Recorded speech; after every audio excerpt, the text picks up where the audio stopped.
Россияда ник атлетика жақсыдағы қмарғылар салы пасқал ұлчалар. Иди чабық спорт өргілерінде ирчеткін чемпионатырда хайбре олимп ойынарының көрімнері кемнің смарғыларлы чілі иртірілчелер.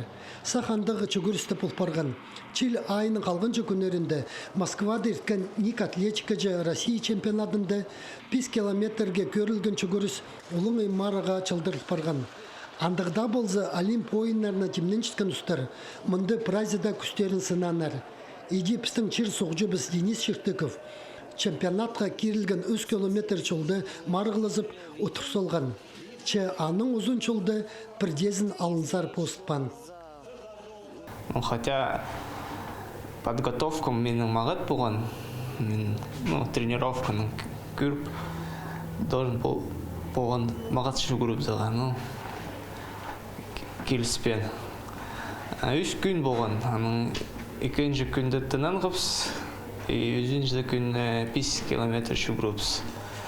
Анда уже ник болған. Жүгіріпс қым, ұты болған. Денис Пүдізі қостыры марафонға чарап шытқан спортсмен болча. Аныңыр ол 5-10-15 километрге пазачарын марафонға жақсы сұдынча. Тактика болған. Оларды арсыдағы